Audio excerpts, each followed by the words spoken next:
Welcome to Mind Patterns. You know that feeling, right? Someone says just one little thing, one tiny comment, and it just hijacks your whole day. You keep replaying it, you get angry, you get frustrated. But what if I told you that you could take that power back?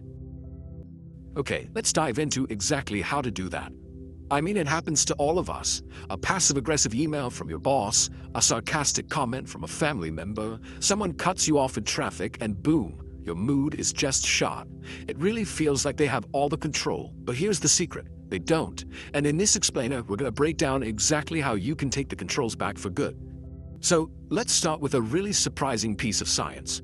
Neurologically, the chemical rush of an emotion, like anger, it only lasts for about 90 seconds in your body. Yeah, that's it. The stress hormones, the adrenaline, it's all designed to flush right out of your system in a minute and a half. So here's the big question. Why are we still fuming 20 minutes or even hours later? Well, that brings us to a huge shift in how we need to think about this. That initial flash of anger, that's not the real problem. It's just a natural chemical reaction in your body. The problem is what we choose to do after those 90 seconds. So here's the crucial point.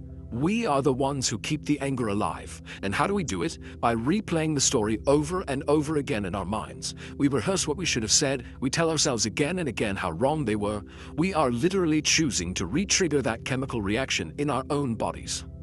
I love this analogy because it really shows how absurd it is. Your body sends a signal, that's the smoke alarm. But instead of just dealing with the problem and letting the air clear, we just keep feeding the fire.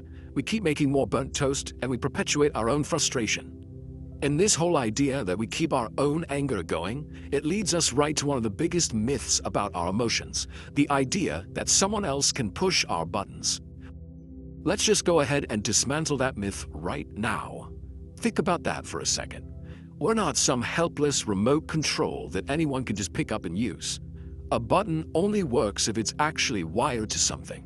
So if someone can push your button, it means you installed it and you wired it up to a big emotional response.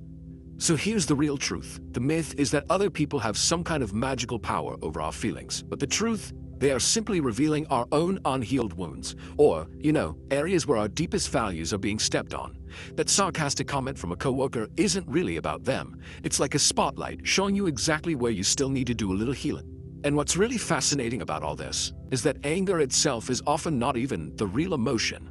Think of it more like an emotional security guard. It's big, it's loud, and its whole job is to show up and protect something much softer and more vulnerable hiding underneath. So what is it hiding? Well, a lot of the time, it's those more tender feelings like hurt, fear, or even shame. When your partner forgets your anniversary and you explode in anger, that anger is really just a cover. The real feeling is hurt. The real question you're asking is, do I not matter to you? If you address the hurt, you can connect. But if you just scream in anger, you only create more distance. Okay, so if we're the ones feeding the anger, and our buttons are actually our own, how do we change it? This is where we find our superpower, and it exists in this tiny, almost invisible space between what happens to us and how we react to it. It all comes down to a really simple three-step process. First, something happens, the trigger. Then, we have a response. But most of us completely miss the most important part, the one right in the middle, the choice point. It's this microsecond between the trigger and your response, where you have complete and total freedom to decide what happens next. And this isn't just some nice-sounding idea, it's a deep truth. It was famously pointed out by Viktor Frankl, a psychiatrist who survived the Nazi concentration camps. He realized that no matter what his captors did to him, they could never, ever take away his freedom to choose his own response. That tiny space is our power, and learning to master it is the real key. So here's a beautifully simple trick to get into that space. Just shift your language and activate your observer self. Instead of becoming one with the emotion and saying, I am angry, you create a little distance. You observe it. You say, I notice a feeling of anger arising in me. This tiny shift changes everything. You're no longer the storm. You're the calm, quiet sky watching the storm pass through. All right, so we've got the internal tools. Now, how do we actually practice this in the real world, especially with those people who seem to trigger us all the time? Well, it's time to start seeing them not as your enemies, but as your trainers. This is a total game changer of a reframe. Every single challenging person in your life is giving you a free, personalized workout for your emotional fitness. They're showing you, with perfect clarity, exactly which emotional muscles you need to strengthen. So, let's break that down. Your critical boss, they aren't just annoying you. They are your personal trainer for resilience. Your passive-aggressive neighbor, oh, they're just helping you get better at setting boundaries. See, when you see these interactions as a workout, you stop being a victim and you become a student, just leveling up your skills with every single challenge. And speaking of boundaries, let's get really clear on what they are. They are not aggressive walls that you build to shut people out. Think of them like gates, and you are the gatekeeper.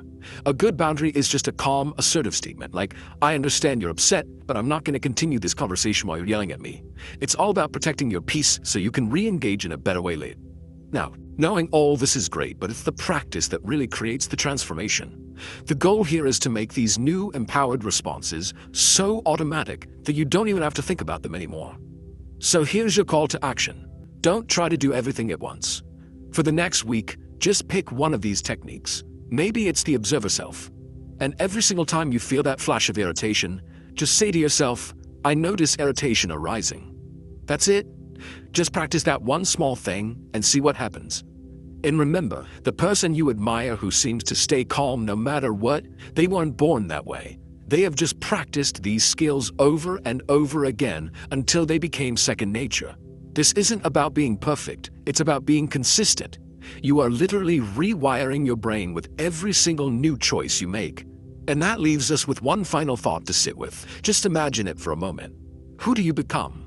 What could you achieve, create, and experience when your inner peace is no longer held hostage by what other people say or do? That version of you is waiting. Thanks for watching. Subscribe for more.